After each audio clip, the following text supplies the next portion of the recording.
Isso, só o primeiro capítulo, ótimo. Vou retomar aqui com vocês isso, tá? Minha gente, a gente vai começando aqui, eu sei que tem gente entrando ainda, mas aí já tá gravando, né? Quem entrar depois, acompanha o início da aula depois, pega o iniciozinho pela gravação. Nós vamos hoje comentar sobre níveis de linguagem e um pouquinho sobre a questão da fala e da escrita. A aula de hoje é uma aula introdutória também, é só para a gente fazer reflexões sobre o uso de linguagem, tá? A gente começa hoje com as reflexões sobre os usos de linguagem. Antes da gente entrar na questão dos níveis, eu vou retomar o cronograma da primeira unidade, e aí depois a gente entra no conteúdo propriamente da aula, só para tirar algumas dúvidas e situar os que estão chegando por agora, tá? E também tirar as dúvidas em relação ao pessoal que veio na aula passada, que pode ter alguma dúvida ainda, que eu percebi, alguns me mandaram mensagens em relação ao conteúdo da última aula, certo? Para quem está vindo hoje, na última aula a gente comentou sobre o cronograma da unidade, quais são as intenções do componente, para que o componente serve, quais são as competências que a gente precisa alcançar até o final. Então, nós estávamos tratando disso. Eu quis apresentar basicamente o que a gente quer com esse componente. Algo importante que eu tratei na aula e que eu acho bom vocês ficarem atentos cumprir as atividades. Então, todas as atividades que eu estou propondo são atividades, eu faço um esforço para tentar fazer tudo dentro do tempo da aula. Então, tirem esse tempo da aula para vocês poderem estar realizando as atividades que eu vou propondo aqui. Então, muitas vezes são atividades muito curtinhas, até bobinhas, somente para constar mesmo a presença, mas são atividades que vão ajudar e colaborar para vocês no momento da prova.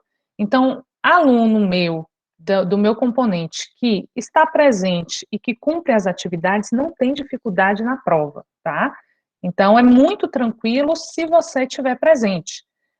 Quando você começa a faltar ou não cumpre as atividades no tempo previsto, aí você começa a se enrolar um pouco, tá? Mas, estando presente, se dedicando nesse sentido, é muito tranquilo o componente, tá? E eu quero que ele seja tranquilo mesmo, porque, além de, mais do que você ter que cumprir um componente por uma nota, eu preciso que isso aí faça diferença na vida de vocês. Então, a gente traz reflexões para que o componente sirva para a vida de vocês, tá? Bom, deixa eu ver aqui o layout, que eu ver mais gente, porque tem muita gente hoje. Aqui só dá para ver 49, mas já tem 64 na sala, tá? Gente, então, eu vou retomar só um pouquinho o nosso cronograma aqui, e aí, até para explicar um pouco sobre o livro, né, com a atividade que a gente vai fazer com o livro, e depois a gente vai tratar um pouquinho dos níveis de linguagem, certo?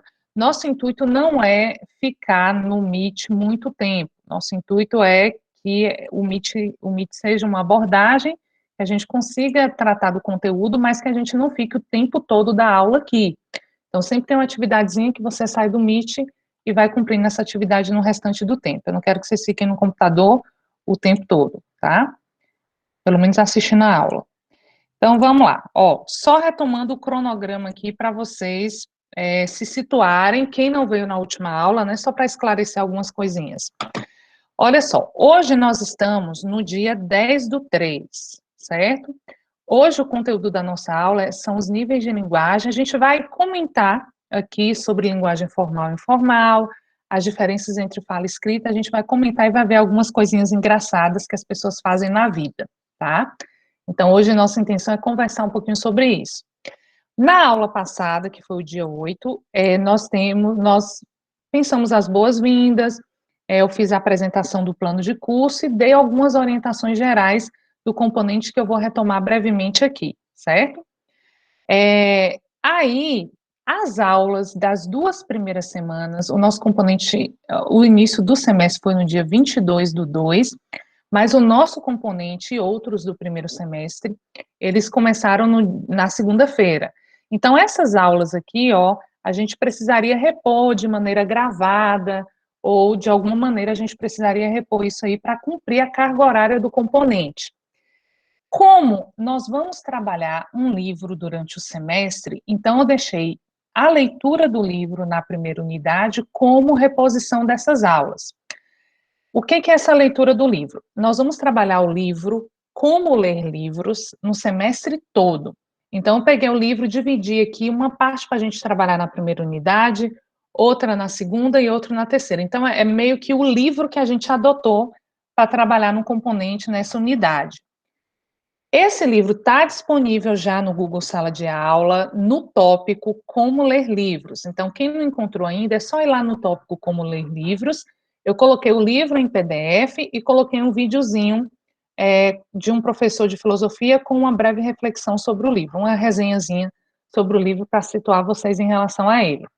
Então, o que a gente vai fazer com esse livro? É para ler o livro todo de uma vez? Não. A gente vai ver o livro, vai ler o livro ao longo do semestre. Ah, Paula, eu estou com tempo, eu quero ler logo de vez, ele todo. Pode ler, só que o nosso trabalho com o livro vai ser por etapas, tá bom? De modo que chegando ao final do semestre, a gente consiga fazer uma resenha breve sobre o livro por escrito, porque eu coloquei uma resenha lá de um professor, que é uma resenha em vídeo. Então, nosso intuito é conseguir, ao final do semestre, escrever uma resenha sobre o livro Como Ler Livros, no final do semestre, tá? E claro que isso vai ser encaminhado, são atividades tranquilas, tudo a gente vai orientando de maneira tranquila, certo? Aí, o que eu programei com vocês, que eu expliquei na última aula?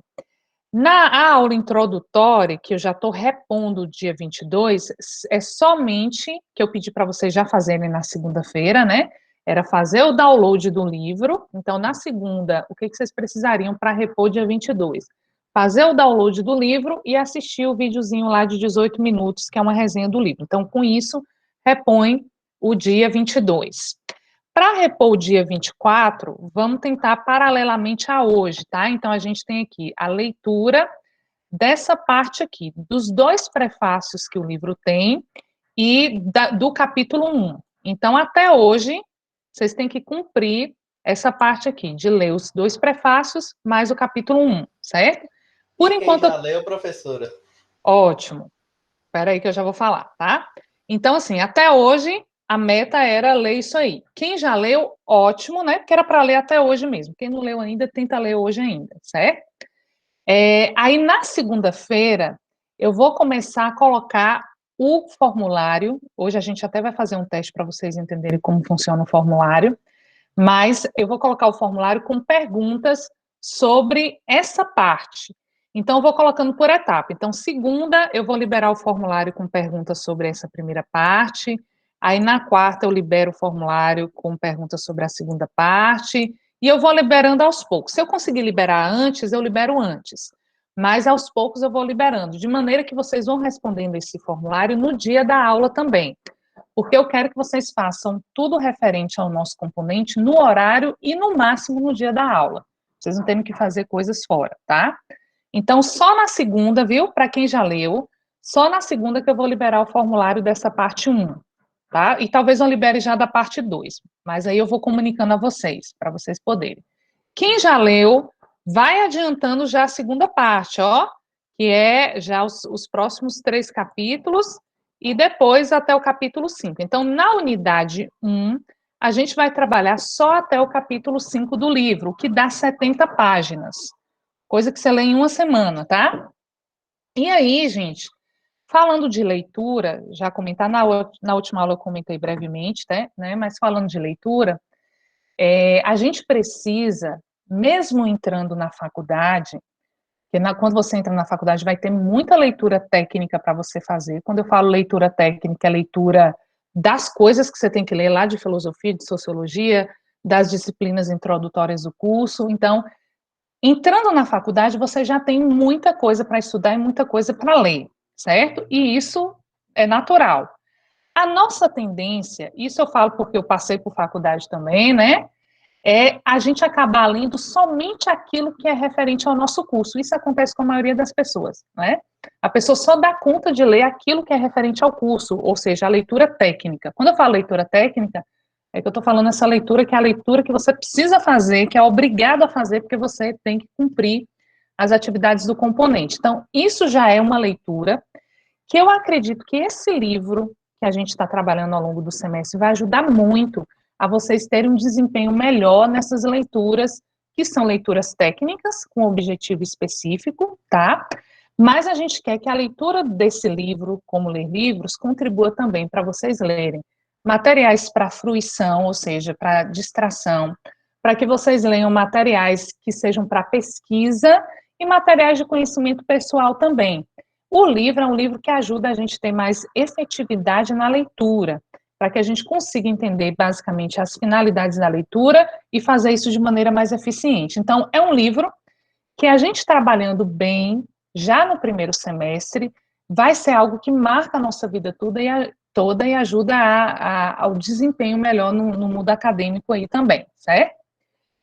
E aí, quando eu estava comentando dessa questão da leitura, que muitas vezes quando a gente está numa faculdade, a gente acaba só lendo aquilo da faculdade, o que eu sugeri na última aula é vocês terem aquele livro de cabeceira, aquele livro que é fora das coisas da faculdade, que você tem ali junto de você o tempo todo, como se fosse um celular, tá?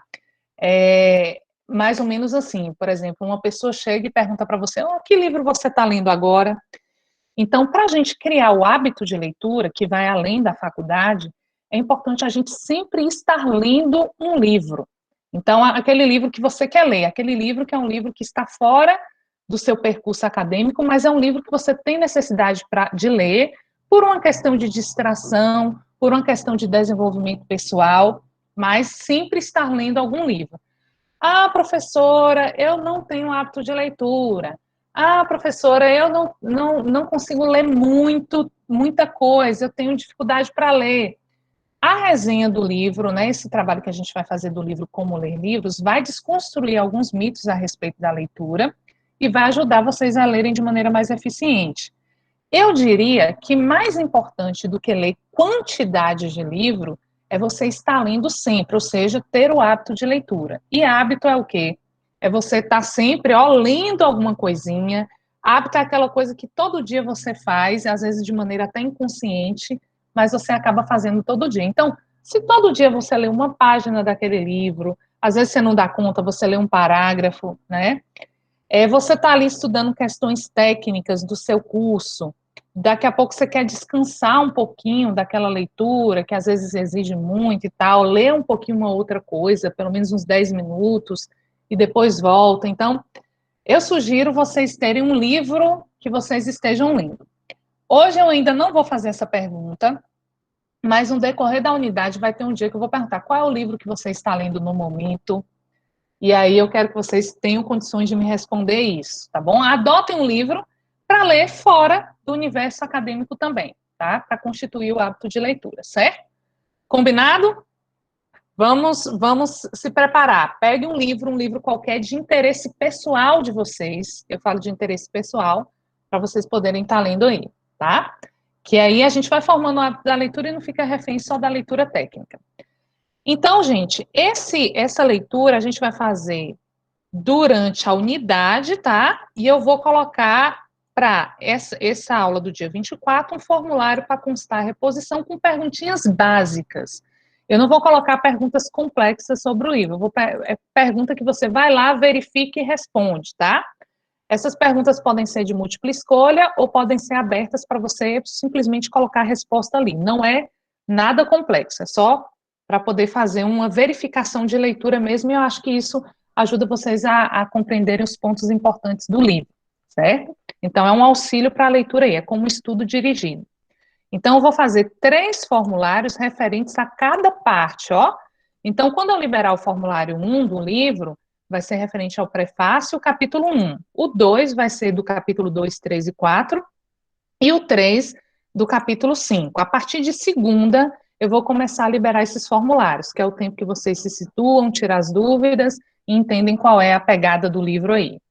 Até aí tá tudo bem, minha gente? Vocês compreenderam esse trabalho com o livro? Tá tudo ok? Vejam se tem alguma dúvida. Tudo tranquilo. Tudo Pronto. certo, professora. Então, assim, o trabalho com esse livro é para ser um trabalho leve, que o intuito é contribuir para a formação de vocês, não é simplesmente fazer uma atividade. Ele precisa ser um trabalho leve mesmo, tá? E claro que quando a gente tem a exigência do componente, facilita, porque, né, vocês acabam sendo obrigados a ler também. Esses mesmos capítulos que nós estamos trabalhando nessa primeira unidade, ou seja, do 1 ao 5, são os capítulos que vocês vão fichar.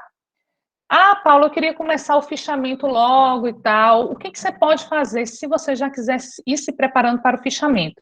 Vá destacando no texto pontos importantes que você considera aí. Então, você está lendo ali, vai destacando alguns pontos importantes, fazendo algumas anotações, mas não faça um fichamento ainda, porque eu vou ter uma aula aqui, ó, que vai ser no dia 24/3, ó, para eu poder explicar como eu vou querer esse fichamento. Eu vou mandar uma ficha pronta para vocês fazerem esse fichamento. Então, vocês já vão ter lido, já vão ter grifado, já responderam questões, já conhecem o conteúdo do que vocês vão fichar, aí a partir daí vocês conseguem fazer o fichamento. Esse fichamento, gente, não vai ser um fichamento muito longo, não. Eu quero que no máximo ele tenha 2 laudas, mas eu vou dar um modelo para vocês de como eu quero esse fichamento. Então, ele vai ser simples, não vai ser nada muito complexo, é simplesmente para vocês conseguirem fazer um fichamento para entenderem mais ou menos quais são as modalidades de fichamento, certo? Então, na primeira unidade a gente vai fazer isso. Retomando aí para quem não veio na última aula, tá? O fichamento vai ter peso 4, ele vai ser um fichamento simples, o que vocês vão me entregar, mas eu estou considerando aqui que todo esse processo de leitura, de resposta do formulário, né, consta nesse peso 4.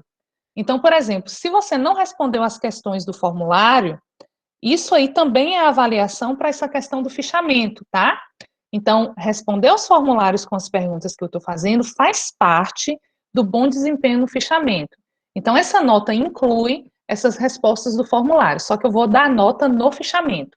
Mas é todo um processo, tá? Só retomando e reforçando aqui, todas as atividades que eu faço durante as aulas e durante o semestre, as atividades básicas, bobinhas, que às vezes parecem bobinhas, são atividades que ajudam na avaliação final. Então, por exemplo, se eu estou fazendo um questionário sobre o fichamento, que vocês vão responder perguntas, esse questionário vai ajudar a fazer o fichamento. Quando eu estou fazendo atividades assim, bobinhas durante a aula, são atividades, eu falo bobinhas porque são simples, fáceis, né? São atividades que vão ajudar vocês a fazerem a prova. Por isso que eu falo assim, quem participa e faz tudo não perde, na verdade, tira nota 10. Por quê? Porque tudo que eu faço é para encaminhar para a avaliação final, certo?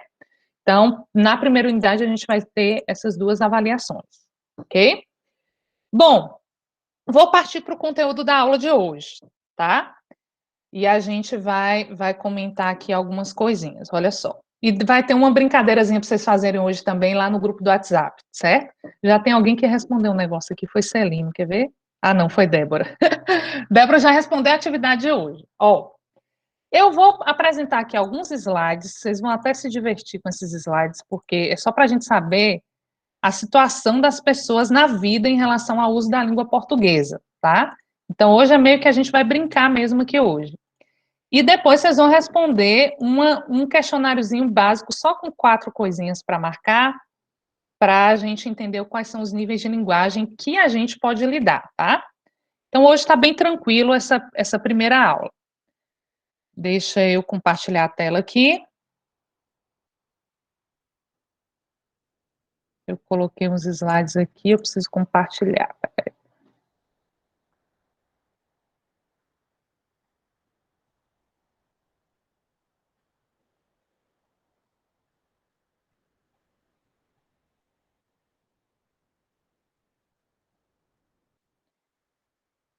Modo de tela cheia. Agora, deixa eu ver se eu compartilho que não está aparecendo. Apresentar uma janela. Aí, agora apareceu. Deixa-me ver se vai aparecer para vocês. Ó, para mim está aparecendo tudo normal, certo? O que a gente está falando aqui de linguagem formal e informal? Gente, isso aqui é reflexão sobre linguagem. O que a gente tem que entender? Quando a gente termina o ensino médio, o ideal é que nós estivéssemos dominando os níveis de linguagem, certo? Isso é uma obrigação? Não, isso é um direito. Então, o que a gente tem que entender? O aluno é direito do cidadão, quando sair do ensino médio, está tendo uma educação linguística plena. O que é educação linguística plena? É aquela pessoa que domina a norma padrão. Quando a gente fala dominar a norma padrão, gente, é a pessoa ter condições de se comunicar dentro daquilo que a gramática normativa prescreve, certo? E quando eu falo a pessoa ter condições de se comunicar nesse nível, não significa que ela tem que ter as regras todas da gramática na cabeça, né? Até os professores de português e os próprios gramáticos não dominam todas essas regras. Por quê? Porque mesmo entre os gramáticos existem divergências em relação a algumas regras. Então, mas quando a gente fala dominar a norma padrão, significa o quê? Eu saber me comunicar nessa norma e, tendo dúvidas, eu conseguir consultar um dicionário, uma gramática, o que nos dá autonomia para poder se comunicar dentro da norma padrão. Então, quando a gente pensa assim, concluir o ensino médio, o ideal é que o cidadão saísse do ensino médio dominando, tendo condições de se comunicar na norma culta e tendo uma educação linguística plena. O que significa isso? Aquela pessoa que domina a norma culta, mas que consegue adequar sua linguagem, a sua comunicação aos diversos níveis. E aí a gente vai pensar assim, cada situação de comunicação pode exigir um nível de linguagem diferente. Então, a educação linguística plena seria essa educação em que o cidadão consegue modalizar a sua fala, usando os recursos que ele deveria ter até a sua formação no ensino médio, para poder se comunicar melhor. Se comunicar bem não significa falar bonitinho, que muita gente fala, oh, fulano fala tão bem, ele fala tão bem, tão certinho. Significa que se comunicar bem não necessariamente é falar dominando, falar ou escrever dominando a norma padrão. Mas se comunicar bem é adequar sua linguagem à situação comunicativa. Então, por exemplo, como que eu vou me comunicar bem com uma criança? Vocês acham que se eu for me comunicar com uma criança usando a norma padrão culta, falando as concordâncias todas lindas, maravilhosas, eu vou estar realizando uma comunicação boa com a criança? Não faz sentido eu me comunicar com a criança usando a linguagem na norma culta padrão, não é? Diferentemente se eu estiver dando aula para uma criança. Se eu estiver dando aula para criança, eu vou ter que modalizar aí entre a norma padrão e outra, né? Mas aí já é criança em idade escolar. Mas uma criança pequena que está começando a falar, a gente tem que modalizar a nossa linguagem. Outra coisa é quando a gente vai pensar as diferenças sociais. Então, por exemplo, às vezes, se eu chegar para uma pessoa com baixa escolaridade, né, que não domina a norma padrão, e usar palavras rebuscadas, ou uma linguagem muito rebuscada, eu posso meio que ofender aquela pessoa. Então, a depender da situação comunicativa, nós vamos adequando a nossa linguagem para que a comunicação seja efetiva.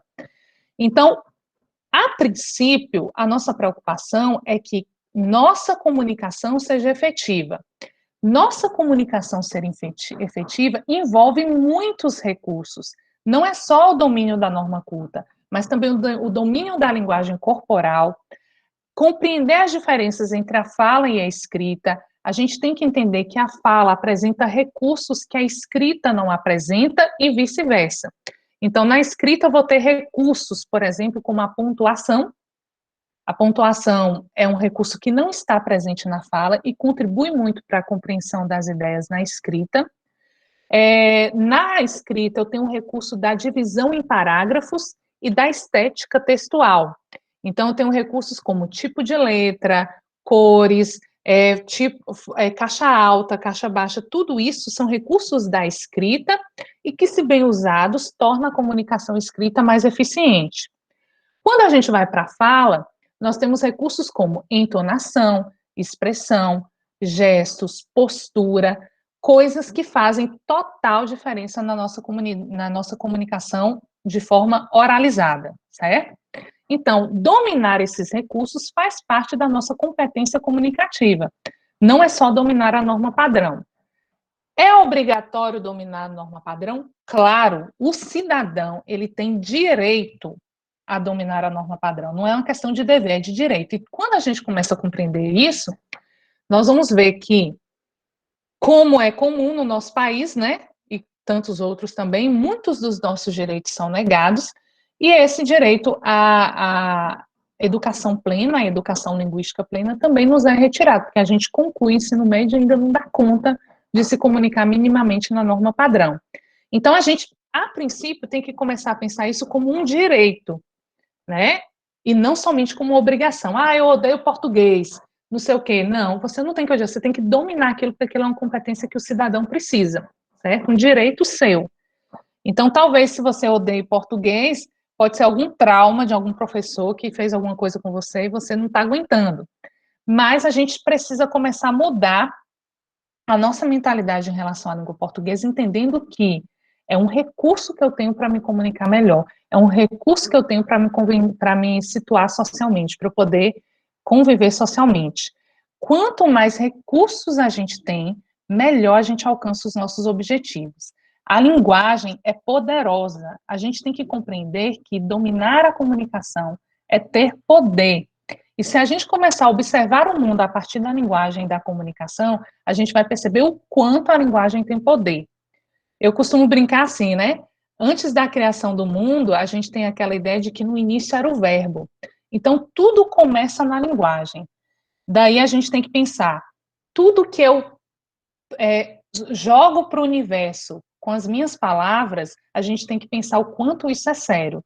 Então, por exemplo, só um exemplo básico. Quando eu digo, eu odeio português, né, já é um problema, porque quando você reforça isso e profere isso, é como se fosse um ato que torna as coisas reais. Então, a linguagem tem muito poder.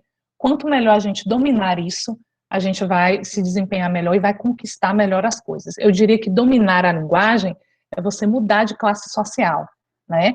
É você, quanto mais você domina esses recursos, melhor você consegue se desempenhar socialmente. Por isso, é um direito, tá? E que muitas vezes nos é negado e não é tão evidenciado assim. Então, a princípio, a gente tem que entender isso. Quanto melhor. O nosso componente, ele dá conta de tudo? Claro que não, né? Isso é uma questão para a vida. Cada vez que a gente se dedica a estudar os recursos da linguagem, melhor a gente se desenvolve. Quando eu falo linguagem, é uma questão muito ampla, tá? Então, fala e escrita são diferentes. Aí eu coloquei algumas perguntas aqui para nossa reflexão, né? Primeiro, devemos corrigir alguém que fala errado? Todas essas perguntas aqui, gente, a maioria delas são polêmicas que envolvem a questão da linguagem, tá? Então, quando você pensa assim, poxa, eu devo corrigir minha mãe que fala errado, eu devo corrigir meu irmão, meu amigo, o meu aluno. Então, essa questão da correção e o falar errado também é bem relativo, né? Eu costumo comparar assim, ó, imagine que alguém está vestindo uma roupa que é totalmente inadequada para aquele ambiente ali. Então a pessoa vai lá, vai para a praia e veste um terno, ou está indo no fórum e veste lá uma bermuda e um chinelo, né? Então existem adequações que a gente precisa orientar as pessoas, mas nem sempre a gente vai ter essa abertura para corrigir alguém que fala errado. Por exemplo, eu tenho um amigo que ele fala muito em público e ele costuma falar muito assim: se eu querer, se você querer, quando você fazer, sabe? Então, assim, eu ainda não tive a oportunidade de chamar atenção para esse erro que ele comete, mas eu vejo a necessidade de chamar atenção, uma vez que é uma pessoa que fala muito em público, certo? Então, existem situações em que a gente precisa corrigir. Corrigir, às vezes, é orientar, é dar um toque, coisa simples, né? Ao mesmo tempo em que, se eu estiver conversando com minha avó e minha avó quiser falar YouTube, não acertar falar YouTube, não é uma preocupação para minha avó que tem 96 anos, ela está falando bonitinho, até porque ela nem fala em público mais, né? Então, assim, eu preciso estar tá corrigindo uma criança de 2 anos com a fala que ela, com o jeito que ela fala? Claro que não, mas a gente pode fazer o que com a criança de 2 anos, 3, que está aprendendo a conversar? Em vez da gente reforçar o erro, que às vezes a gente acha muito bonitinho, né? A criança está falando ali, basta que a gente, ó, se comunique bem com ela, não necessariamente na norma padrão, mas vai reforçando ali. A criança fala, eu fiz isso. Aí você fala, você fez, eu fiz. Então você vai reforçando lá, né? Não sei o que lá caiu, eu caiu. Aí muitas vezes a criança comete algumas gafes assim no início da fala. Você fala, você caiu? Sim, eu caí. Então, com a criança, a gente vai ajudando a ela compreender como é que se concorda o verbo, por exemplo, algumas coisinhas assim. Então, essa questão da correção é algo relativo e que a gente precisa ponderar bem no momento de corrigir. Você está conversando com alguém ali no WhatsApp, eu mesma erro bastante. O corretor às vezes manda o trem errado, às vezes eu estou com pressa, digito um trem errado, é muito comum a gente errar. Tem esse erro que é um erro corriqueiro, e tem aquele erro que você percebe que a pessoa realmente não dá conta. O que você pode fazer? Já escreve do jeitinho correto ali embaixo, que a pessoa já vai pegando sutilmente ali a sua correção, tá? Teve alguém da turma que me respondeu aqui com a sigla, né? Não sei quem foi, não lembro quem foi, mas botou uma sigla que estava a gente conversando comigo, João Vitor se entregou aqui, ó. Aí colocou lá a sigla, eu falei, gente, o que está falando? Porque assim, eu evito muito conversar no WhatsApp com siglas, né? Eu resumo assim, você, os basiquinhos, mas as outras siglas eu evito. Claro que lá na situação de conversa pelo WhatsApp, cabe você usar as abreviaturas, as siglas. Claro que cabe. É uma comunicação específica para aquele ambiente, no WhatsApp, no chat, essas coisas assim. Então, é uma linguagem adequada para aquela situação. Só que a depender do interlocutor com quem você está falando, você vai ter que ponderar um pouquinho. Por exemplo, imagine que você esteja falando com um cliente, imagine que você esteja falando com um professor, imagine que você esteja falando com alguma autoridade, alguém em que você precisa modalizar mais a sua linguagem. Então, nesse caso aí, eu vou parar de me comunicar por abreviaturas no WhatsApp? Claro que não. Mas tenta modalizar a linguagem de vocês para que vocês consigam, a depender do interlocutor, adequar melhor a linguagem. Aí eu brinquei com o João, falei, eu não estou entendendo nada, que sigla é essa aí? Né? Algumas coisas eu entendi, outras eu fiquei meio viajando assim. Então, fiz uma brincadeira com ele para a gente entender que nem sempre a gente vai poder se comunicar assim, a depender do interlocutor. Então, depende do veículo de comunicação e depende do interlocutor. Isso é um cuidado que a gente precisa ter quando a gente pensa essa questão dos recursos linguísticos que a gente pode usar. Tá? É importante ficar atento a isso. Professora? Sim. Eu lembro que eu estudei, não aprofundado, mas no ensino médio eu estudei esse assunto, e eu lembro que a professora falava que a gente não tem que se adequar a nossa fala comum, mas se adequar ao povo que você está falando, porque as pessoas não vão entender o que você está querendo transparecer. Pode ser muito importante, mas você tem que colocar numa fala mais simples ou mais complexa. Exatamente. Se vocês, por exemplo, tem gente que costuma falar xingando, né? Não sei o que lá, porra, não sei o que lá, não sei o que lá, não sei o que, né? Tem gente que tem esse costume, é natural, na rotina dela, ela fala xingando, né? Isso é uma coisa da pessoa, que depois a gente vai ver os tipos de variação, mas é o que a gente chama de variação diastrática, tá? Que é aquela coisa social mesmo, sabe? E aí o que acontece? É dela, é individual, certo? E tem a variação diafásica que também toca nisso aí. A gente vai começar. Isso, o xingamento é como se fosse marcador de fala. É um problema falar xingando? Não. O xingamento é um recurso. O xingamento é um recurso de linguagem, que às vezes tem coisa que só o xingamento consegue dizer, não é assim? Também é um recurso. Agora, eu estou apresentando um trabalho lá na faculdade, eu vou usar o xingamento? Não cabe, entendeu? Então, tem gente que precisa se controlar em relação a isso, porque é coisa natural dela. Então, tem coisa que não cabe. Então, se você está numa situação formal, vai ter que se controlar a esse respeito, esses marcadores aí. E nisso também, professora, entra a questão das gírias por região, né? Que é Também. acostumada a falar do baiano, do nordestino, do paulista, que é acostumado, entra tudo nessa linguagem, né? Isso. A gente. É outro cuidado que a gente tem que ter. A gente vai ter aula para falar sobre isso também. Mas, por exemplo, chega alguém aqui e traz um oxe. Um oxe. Um dia eu estava em Porto Seguro e eu falei um oxe, né? Eu não costumo muito falar assim, mas na hora eu falei um oxe, eu não sei o que lá, oxe. Aí o cara me remedou. Ele falou assim, oxe, ele fez uma ênfase assim no oxe, me criticando em Porto Seguro. Eu falei, não acredito. Eu estou sofrendo preconceito linguístico na Bahia falando oxe, né? Acho que era uma pessoa de fora, alguma coisa assim. E assim, aí, essa questão do regionalismo, tanto no vocabulário quanto nas expressões linguísticas que a gente usa, a gente também tem que ter esse cuidado em relação ao preconceito linguístico, que é assunto que a gente vai tratar também, tá? Acho que na próxima aula a gente já começa a falar disso. Então, uma coisa também, o que a gente está pensando hoje são os recursos que a gente tem e como a gente adequa esses recursos, né? Então, temos aqui, devemos corrigir? Depende. A gente tem que perceber se tem abertura, se a ocasião é favorável e se é necessário corrigir a pessoa. Porque às vezes você vai corrigir uma pessoa sem necessidade e você passa por arrogante, o que não é interessante também. Quando a gente se passa por arrogante, a gente não ajuda as pessoas. Então, você deve corrigir se você sentir que você vai ajudar aquela pessoa com isso e que a pessoa precisa.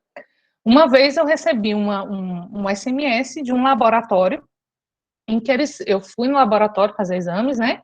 E aí, após eu fazer o exame, eu gostei muito do atendimento, fui muito bem atendida, não demorou, tudo perfeito. Mas quando as pessoas me mandaram uma mensagem, tipo, pedindo feedback do atendimento, a mensagem estava toda cheia de problemas. Aí eu falo, poxa, aquela primeira impressão que eu tive do laboratório, fui muito bem atendida, tudo ocorreu bem, tudo muito bem, acabou sendo maculada pela mensagem que eu recebi depois, ou seja, mandaram uma mensagem à empresa que eu estava com imagem boa, me mandou uma mensagem toda cheia de problema, de português. Aí no momento eu falei, enquanto cliente, eu vou dar um feedback falando da linguagem, por quê? Porque isso ajuda a empresa, né? Aí eu falei que o atendimento foi excelente, só que essa mensagem estava com sérios problemas gramaticais. Então, eu retornei desse jeito. Por que que eu retornei? É arrogância e tal? Não. É uma questão de que eu sei que eu vou ajudar a empresa fazendo aquilo, né? Então, a gente tem que muito, muito ponderar, né? Elogio em público e corrige particular, já diria exatamente. É nesse sentido aí que a gente precisa fazer. É necessário, vai ajudar a pessoa deu abertura para aquilo, pronto, você deve corrigir, né? É possível falar corretamente o tempo todo? Gente, isso aqui é uma outra ilusão que as pessoas têm, né? Às vezes a gente fala, fulano fala tão bonito, ele fala tão certinho. Na escrita, a gente consegue dominar a norma culta, porque na escrita você escreve, revisa, inclusive fiquem atentos a isso. Quando vocês forem se comunicar por escrito, vocês têm tempo de organizar, de planejar, de corrigir. Essa é a vantagem da escrita, mas na fala não. Enquanto a gente está falando aqui espontaneamente, ou você se preocupa com a comunicação, ou você se preocupa com a norma. É muito difícil a gente conseguir seguir a gramática normativa, que é essa gramática aí que dita as regras, na fala. A fala tem outros recursos. Se você pegar essa gravação aqui e depois for analisar para perceber se eu falei tudo certinho, vocês vão perceber que tem várias gafes, porque na fala a gente não consegue falar tudo bonitinho, lindo, maravilhoso. Claro que a gente consegue modalizar um pouco a linguagem, mas falar corretamente, seguindo a norma padrão culta na fala, você talvez consiga se você falar como um robô. É muito comum as pessoas, quando vão conversar comigo, aí eu falo, gente, essa pessoa está falando estranho, que esquisito o jeito como essa pessoa fala. Porque às vezes a pessoa acha que vai conversar com um professor de português que tem que falar tudo bonitinho. Aí eu vejo a pessoa fazendo assim, botando os plurais todos em todas as palavras, e também enfatizando o R dos verbos, tá? Então aí você percebe que quando a pessoa está querendo falar bonitinho, lindo, maravilhoso, fica estranho. A pessoa fala parecendo um robô. Então, na fala, a fala tem recursos que a gente vai usar para que a comunicação seja muito mais efetiva e não necessariamente você vai conseguir falar lindo, maravilhoso, seguindo a norma padrão na fala. Claro que tem que modalizar, depender da situação, mas isso não significa que você vai conseguir falar, até porque não dá tempo de você raciocinar na regra e comunicar ao mesmo tempo. A fala é uma modalidade de comunicação não planejada. E como é não planejado, você não vai conseguir dar conta de corrigir o que você está falando ao mesmo tempo. Então, é bem complicado, né? Celino, diga aí, Celino. Celino levantou a mão. Foi acidente ou você quer falar, Celino? Oi, quero falar. Diga. Então, a grande dificuldade, às vezes, é você transcrever da oralidade para o textual. Eu, por exemplo, atuei por muitos anos no Jornal à Tarde, e aí você entrevistando alguém da zona rural sobre um determinado assunto, logicamente que a linguagem dele não é a linguagem coloquial. a transcrição para o textual pode dificultar às vezes, por isso aquele parêntese SIC, né? Assim foi dito. Uhum. E isso, às vezes, torna muito complicado você querer tirar a oratória de alguém que se expressa daquela forma e transformar do seu jeito no texto. Pode complicar também o entendimento de quem lê. Poxa, essa pessoa da zona rural fala tão certinho assim, tão corretamente dessa forma. Isso é complicado às vezes. Eu acho que a gente vai estudar isso lá na frente, mas Uhum. eu acho que é pertinente também a gente tocar nesse assunto. A transcrição da oratória para o textual, que às vezes é complicado. Você deve realmente seguir a regra, literalmente, ou deve manter Uhum. aquilo que foi dito, sempre fazendo, logicamente, a, a observância do texto, né? Isso Uhum. às vezes é muito complicado, principalmente para quem escreve. Uhum. No jornalismo é muito comum isso, né? Às vezes você, principalmente o jornal escrito, porque você faz uma entrevista com a pessoa ali gravada e tal, e depois você precisa transcrever, e sempre vai acontecer isso. Imagina uma pessoa da zona rural. O que que acontece? O maior problema, né? Você se comunica e realiza aquela entrevista numa modalidade que é a modalidade falada, que tem os seus recursos e tudo, e você precisa transpor para um outro gênero. Aqui a gente não vai chamar de gênero por enquanto, mas vai chamar de modalidade escrita. Entrevista já é um gênero que ele é mais informal. A entrevista é um gênero informal. Quando você está entrevistando alguém, existem muitas coisas ali que são da própria fala da pessoa que você precisa colocar. Ao mesmo tempo, você precisa adequar. Então, eu diria que é um desafio, não é uma coisa que tem regra, né? Mas é um desafio você tirar da oralidade, transpor para a escrita, conservando os recursos linguísticos que você está chamando aí de oratória, de retórica, né? Que a pessoa desempenhou ali na escrita. É um desafio. A nossa competência linguística, ela visa tentar aproximar ao máximo a retórica da pessoa que a pessoa usou. A gente, tentando os recursos da escrita, a gente vai tentar se aproximar, mas nunca vai ser a mesma coisa. Uma vez que eu mudei a modalidade, ou mudei o gênero, eu não vou conseguir comunicar aquilo da mesma maneira. Isso aí, gente, é tão tranquilo da gente entender. Por exemplo, você pensa uma coisa, o seu pensamento, a ideia está ali clara na sua mente. Aí aquilo que você pensou, você tenta transpor para o papel. Muitas vezes, aquilo que você colocou no papel, quando o outro lê, a pessoa não entende exatamente aquilo que você pensou. Então, quanto mais recursos de linguagem eu dominar, melhor eu vou conseguir expressar o meu pensamento. Agora, a gente tem que entender que nunca o nosso pensamento vai ser, em linguagem, ele vai ser transposto de maneira exata, certo? Me passa alguma forma de contato para eu conversar. Rafik, vocês estão no grupo do WhatsApp, lá tem meu contato. Eu imagino que você esteja lá também, tá bom? Mas se quiser colocar alguma observação aí no chat, você pode colocar também. Então, assim, gente, só em a gente pensar, eu estou pensando e eu tenho que transpor para a escrita, isso já é um problema, porque a linguagem ela é limitada. Então, tem coisa que eu penso e que eu não consigo traduzir, por isso que a gente acaba criando palavras para conseguir traduzir aquilo que a gente precisa. Aí vem os neologismos. Tem uma tentativa de representar aquilo que você está pensando, mas a gente nunca vai conseguir alcançar pela linguagem, e aí quando eu falo linguagem, qualquer idioma, exatamente aquilo que a gente pensou. Então tem que ter muito cuidado como que a gente coloca as palavras. Quanto mais recursos domina, mais a gente se aproxima. Outro exemplo é quando você lê um livro e assiste um filme sobre assiste a um filme sobre aquele livro. O que acontece ali? Nunca vai ser a mesma coisa. Quem já teve a experiência de ler um livro e assistir ao filme referente àquele livro, vai perceber que não é a mesma coisa. Outros recursos são usados, o recurso da imagem, que no livro você é que dá conta, né? O recurso da luz, da cor, do cenário, coisas que no livro você precisa imaginar, e muitas vezes você imagina até de uma maneira mais interessante do que no filme, né? E que no filme já é outra modalidade, é outra construção, não tem como, né? Então, é a mesma coisa quando a gente pensa em eu transponho de um gênero para outro, muda. Aí, quais as diferenças mais evidentes entre fala e escrita? A gente já comentou, são recursos diferentes. O que é adequação linguística? É justamente essa capacidade da gente poder adequar a nossa comunicação às situações e ao interlocutor, e aí a gente consegue efetividade na comunicação, o que é o mais importante. Como se pode caracterizar a linguagem acadêmica? Quando a gente vai pensar a linguagem acadêmica, a gente precisa pensar os gêneros acadêmicos e as situações de comunicação. Apresentar um trabalho é uma situação de comunicação, escrever um artigo exige a norma culta, fazer um resumo para um evento exige a norma culta.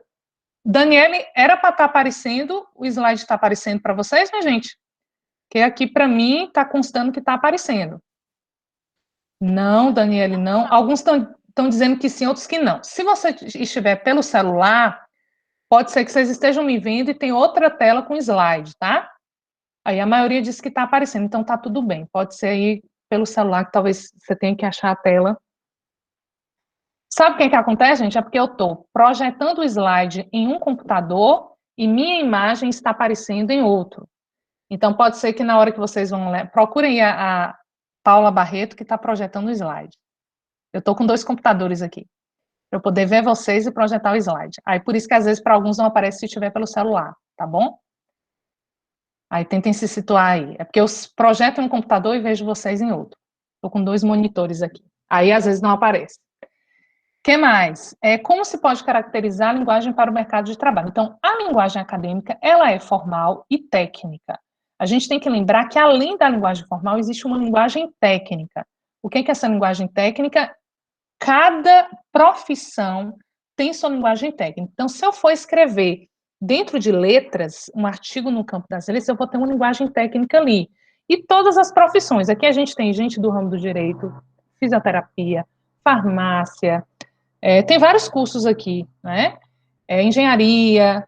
Então, cada área tem sua linguagem técnica. Na linguagem acadêmica, a gente vai ter que usar e mobilizar esses recursos técnicos, tá?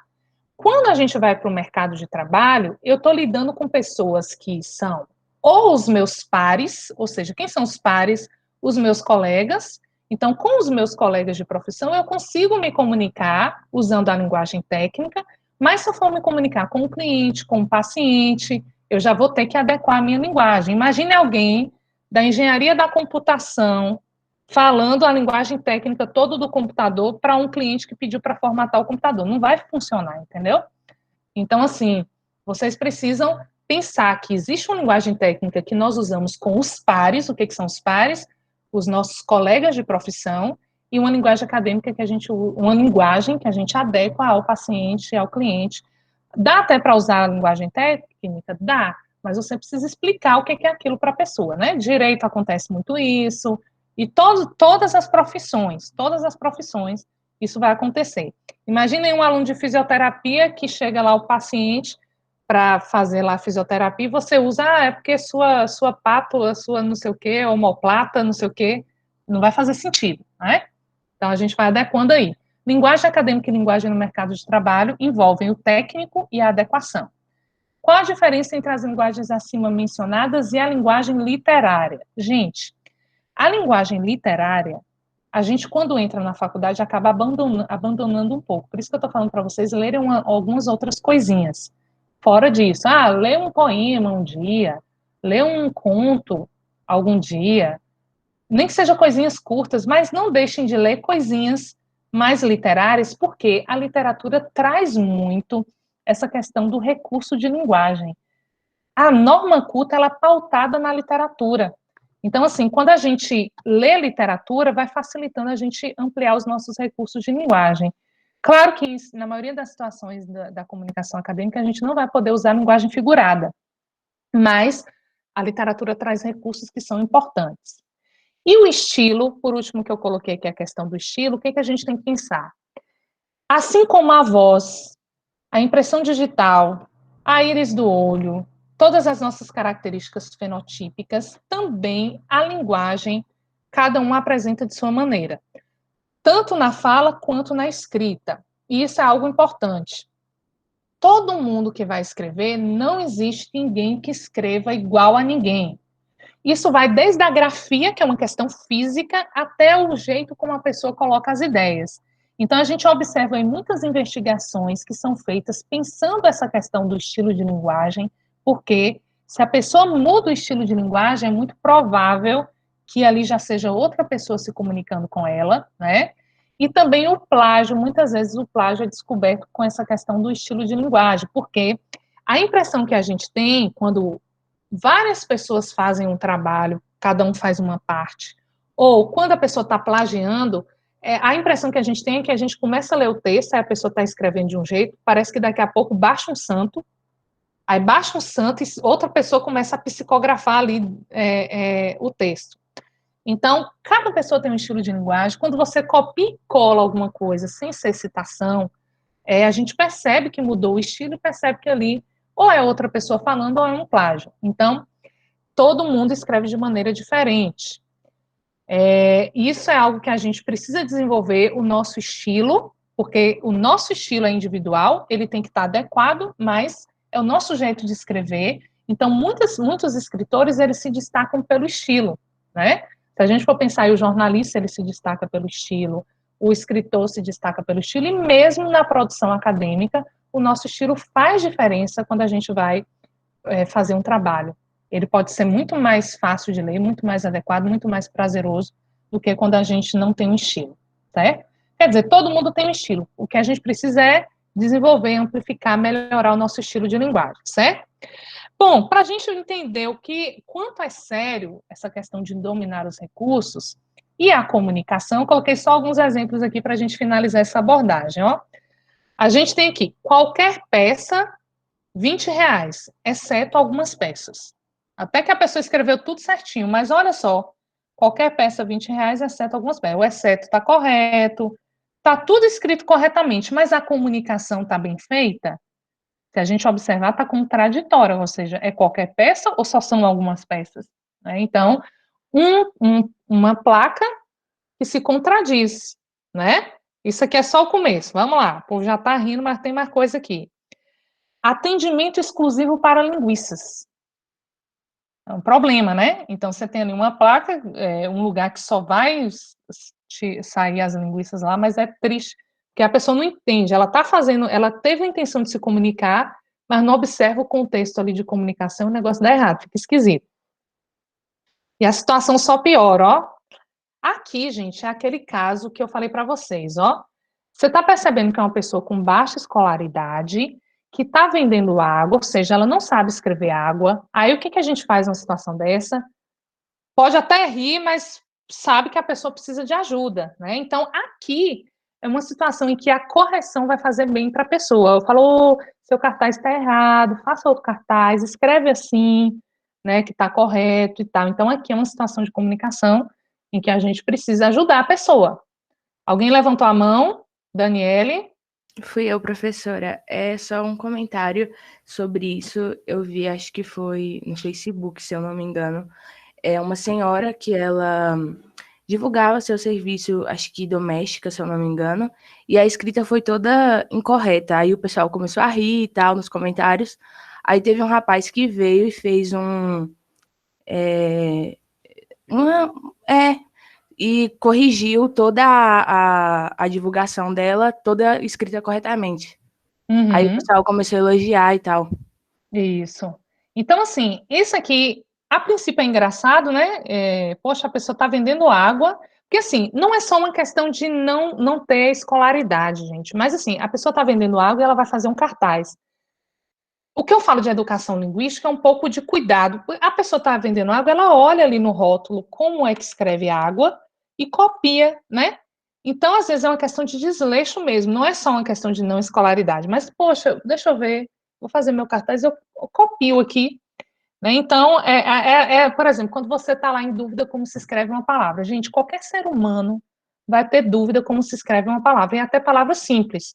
Por exemplo, através é uma palavra que eu sempre consulto no dicionário. Por quê? Através escreve com S e acento.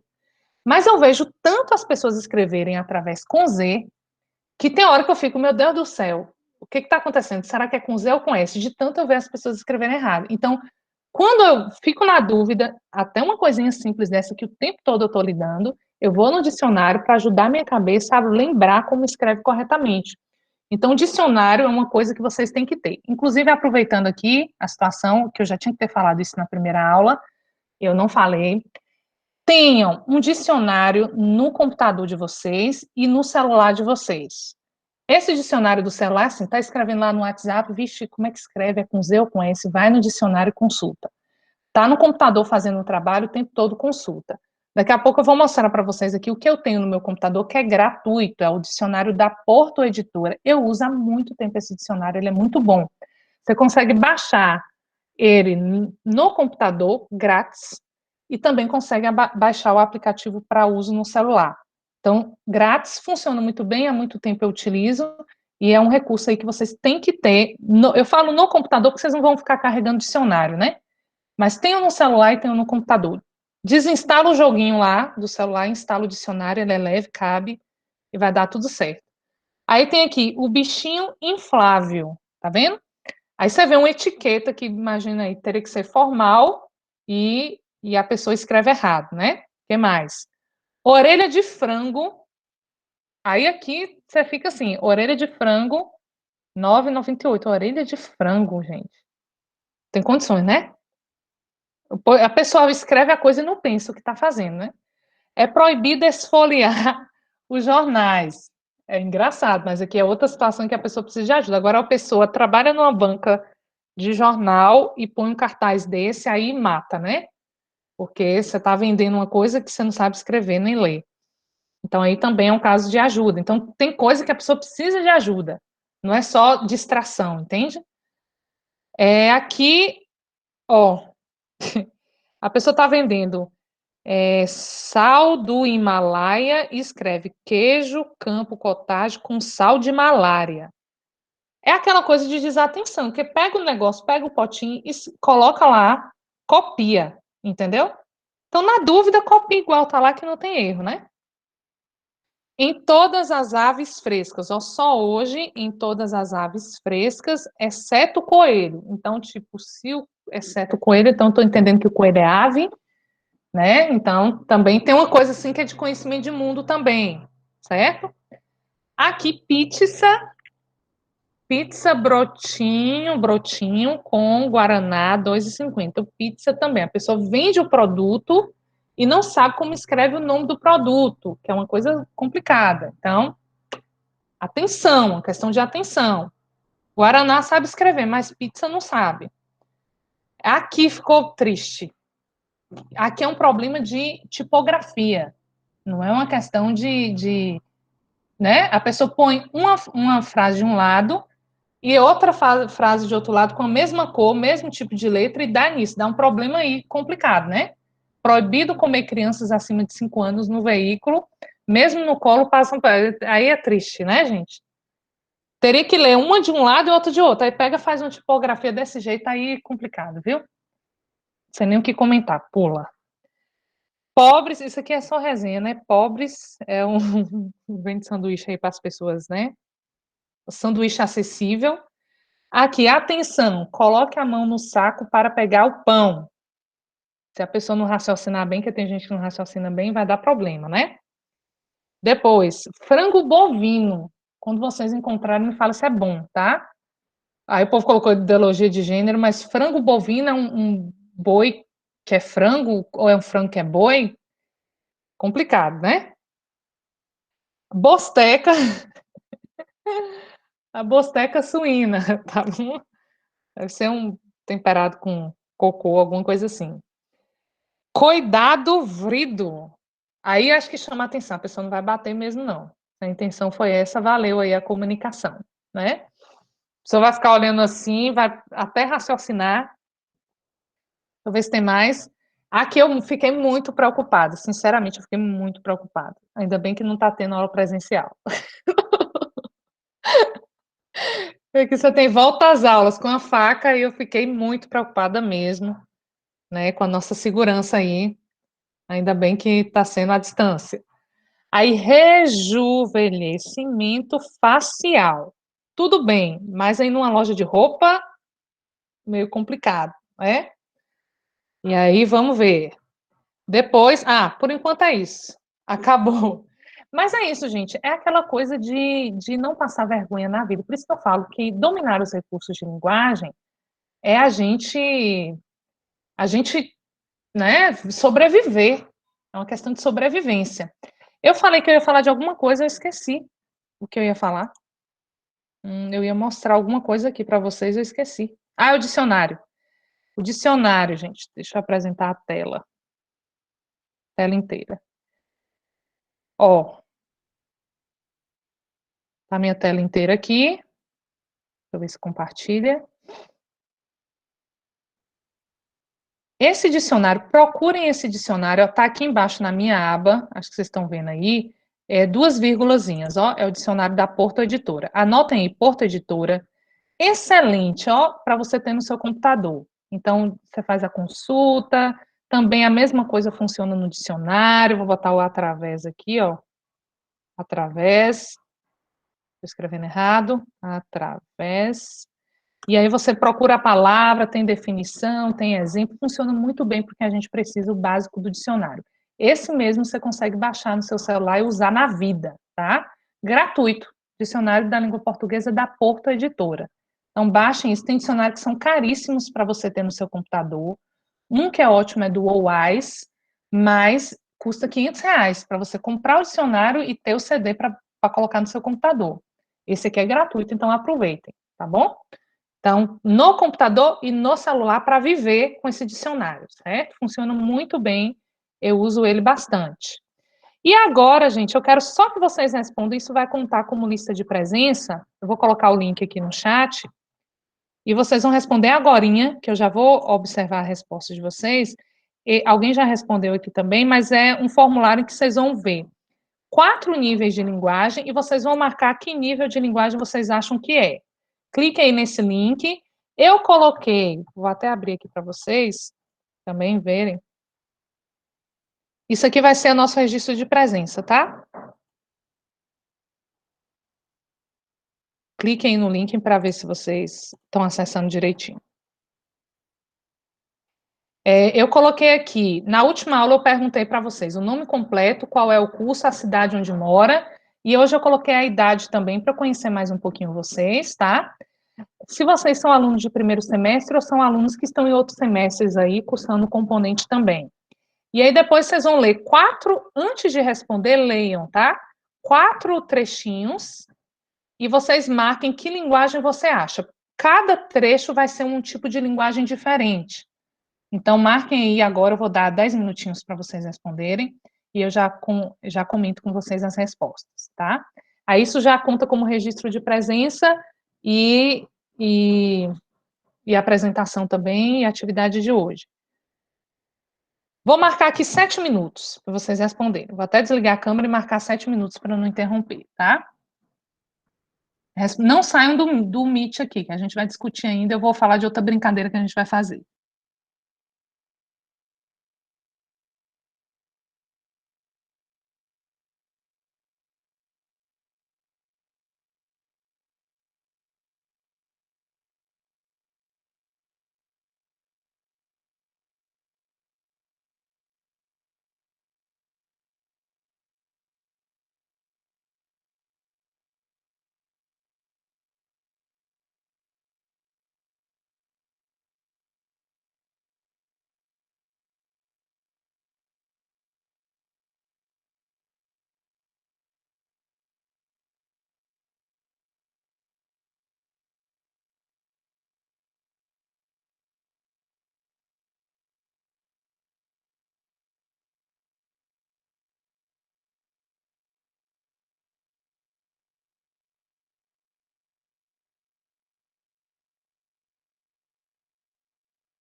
Paulo, diga aí, Paulo.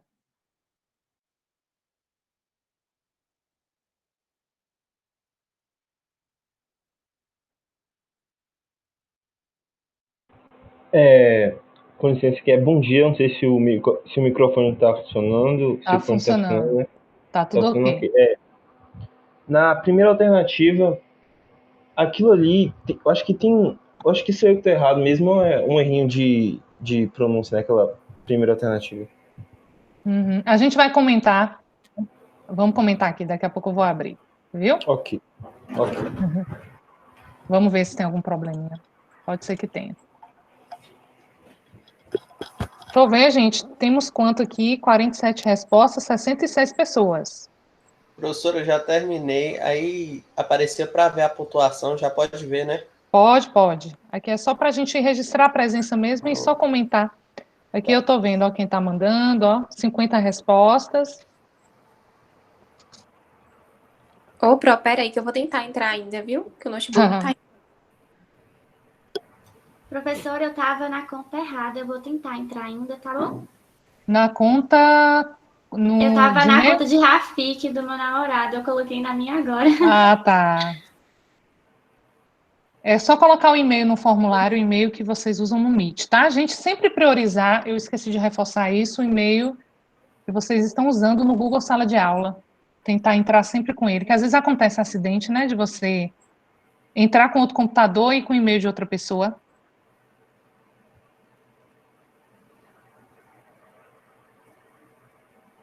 Cinquenta e três respostas.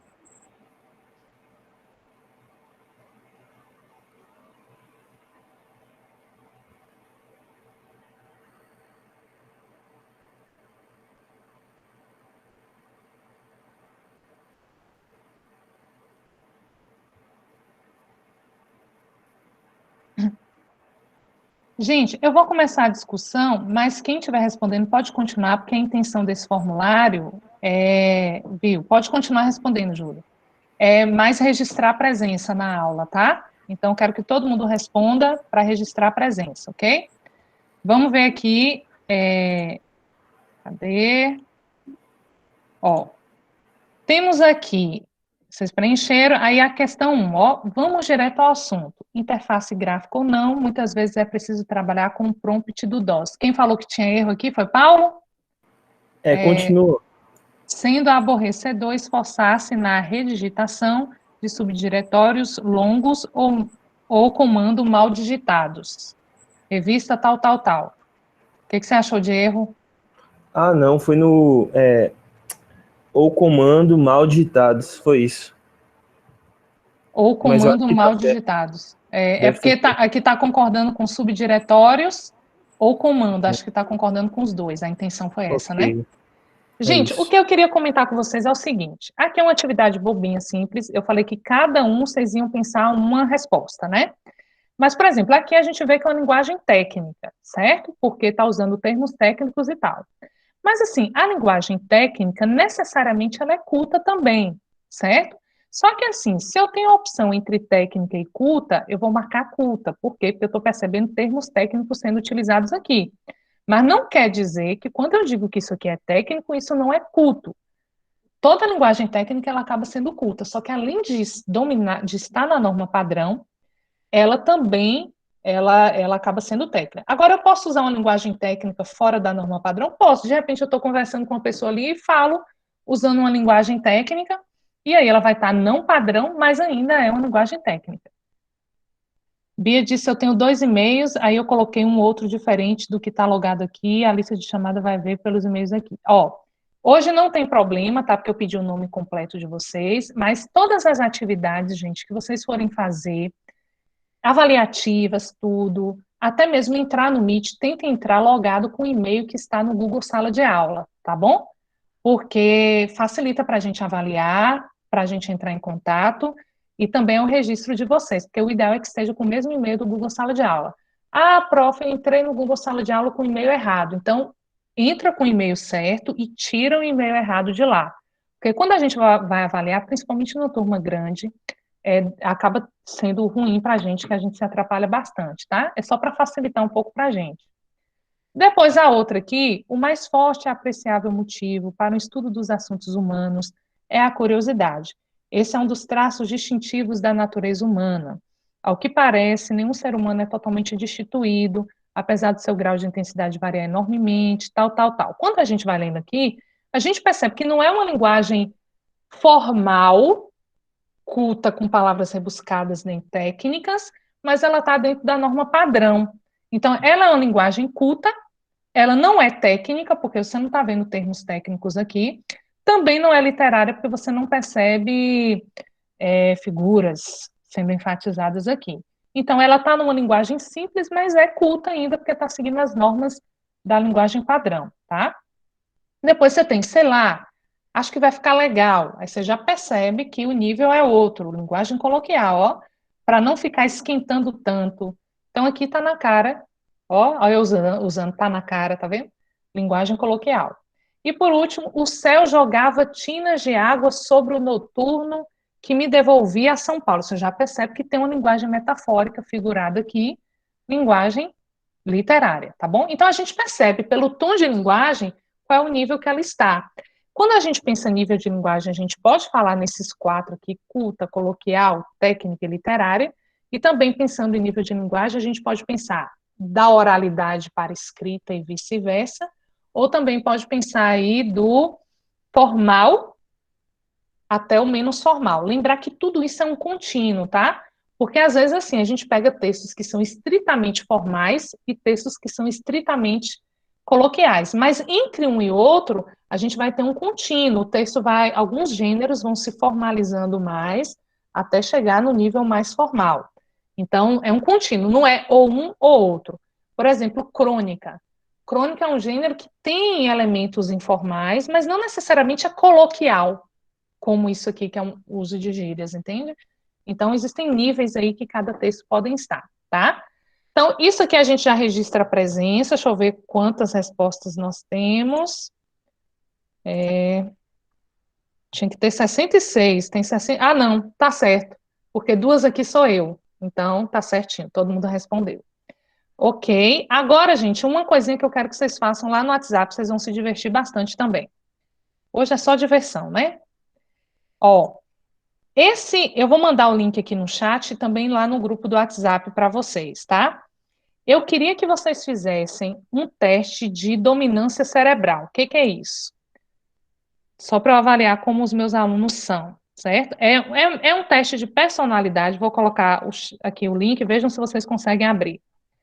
Em que vocês vão avaliar qual é a dominância do cérebro de vocês. Tem gente que tem mais o lado esquerdo, tem gente que tem mais o lado direito, tem gente que é o superior esquerdo, superior direito. Deixa eu projetar aqui. Eu acabei saindo da sala. Saí da sala aqui para poder projetar. É o teste de dominância cerebral. Deixa eu ver se eu entro aqui de novo para projetar. Mural Meet.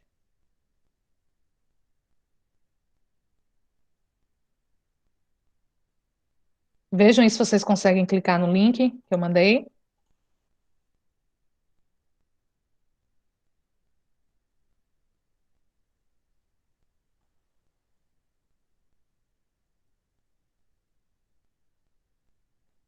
Olha só, quando vocês clicarem... Oi? Tipo aqueles negócios já INTP, IFTJ, essas coisas assim? Não sei se vocês já viram aqueles testes para você saber se você é colérico, fleumático. Essa linguagem técnica que você usou, eu não conheço, não. Quem falou foi Pedro, foi Paulo. Mas esse aqui eu achei bem interessante, gente. Sabe por quê? Aí vocês vão abrir assim, teste de dominância, aí tem as orientações sobre o teste, instruções e vem a pergunta aqui. Aí vocês vão marcar. Algumas vocês vão marcar 5 coisas, outras vocês vão marcar 4 coisas, tá? E aí vocês vão marcando aqui, respondam com calma, tá bom? É interessante para autoconhecimento isso aqui. Então, respondam com calma essas perguntas. Aí vocês só vão marcar algumas coisinhas aqui, certo? Isso aqui é anônimo, ninguém vai saber o que você respondeu. Depois você clica em ver resultados. O que que eu vou querer de vocês? Tira o print do resultado, não vai vir com o nome de vocês no print, e posta lá no grupo para a gente poder comparar o que deu para vocês, tá? E aí, quando vocês virem os dos colegas, vocês vão ver que cada pessoa tem um tipo de dominância cerebral. Ele vai apresentar um mapa, e vocês, deixa eu apresentar o meu aqui para vocês verem, tá? Deixa eu ver se eu consigo. E aí, ele vai apresentar um mapa, o que mostra como é a dominância cerebral. Isso pode ajudar nos estudos de vocês. Como que ajuda? Por exemplo, você vai perceber que tem um lado seu que é mais prevalente, ou seja, são habilidades que você tem, que facilita para algumas coisas. E tem outro lado que é menos desenvolvido. E aí a gente tem que pensar o quê? Como que a gente pode desenvolver esse outro lado nosso que ainda não está bem desenvolvido. Deixa eu mostrar para vocês aqui o meu, o que que deu.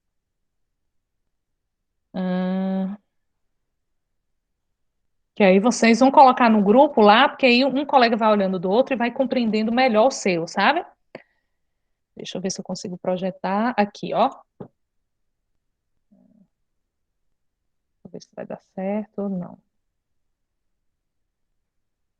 Estou projetando a mesma coisa aqui, não é isso que eu quero.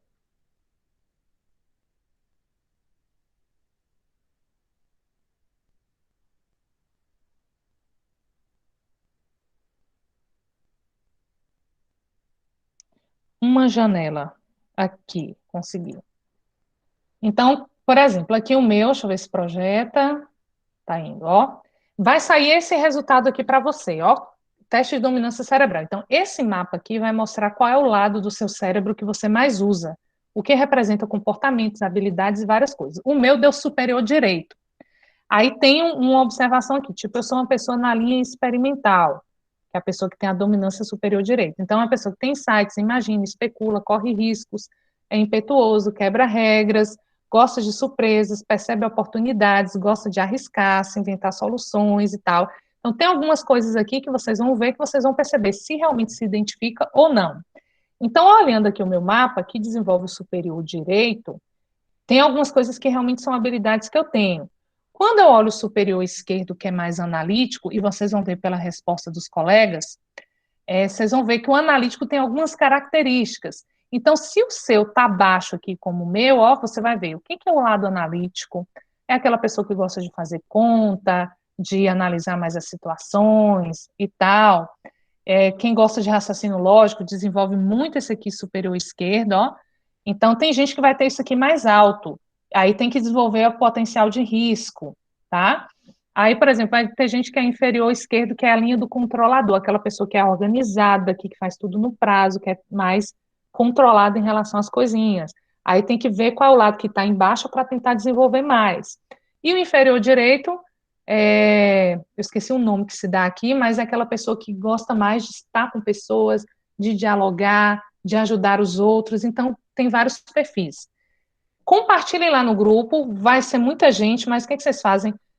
Façam download só de alguns para vocês compararem com o de vocês e perceber quais são as suas habilidades predominantes e o que você precisa desenvolver comparando com os outros colegas aí que têm outras habilidades, tá bom?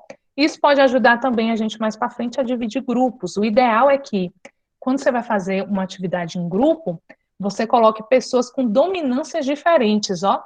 Ou seja, uma pessoa, imagine um grupo com 4 pessoas. O ideal seria que cada pessoa tivesse um lado desse dominante para montar o grupo. E aí monta o grupo, cada um com suas habilidades, e aí vocês conseguem montar um grupo que vai conseguir cada um desempenhar uma função ali e o trabalho fica excelente. É algo interessante de se analisar, né, minha gente? Então, é só para vocês se autoconhecerem. Podem compartilhar para a gente perceber no grupo qual o perfil maior que a gente tem. Eu vou mandar, Rayane, no grupo também, tá? O link é esse. E vou mandar lá no celular também, no grupo, para vocês brincarem um pouquinho, tá bom? Agora, não baixem tudo, não, que senão vocês vão encher o celular de coisa. Baixem só alguns para vocês compararem de vocês com de outros colegas, entender quais são as suas potencialidades e o que é aquilo que você precisa desenvolver, tá bom? Gente, nossa aula hoje é isso, tá? Já fizemos uma atividade, vamos fazer essa brincadeira aqui do teste de dominância. Na segunda-feira a gente continua aí o nosso conteúdo e eu começo o questionário sobre o livro, tá bom? Por enquanto, vão lendo o livro aí, se divertindo com a leitura, e na segunda a gente já começa a falar um pouquinho do livro também, certo? Posso encerrar? Vou encerrar a gravação aqui. Pronto. Então, está encerrada a nossa aula hoje. Até a segunda-feira. Valeu, boa tarde, Até. Paula. Boa Falou, boa tarde. tarde.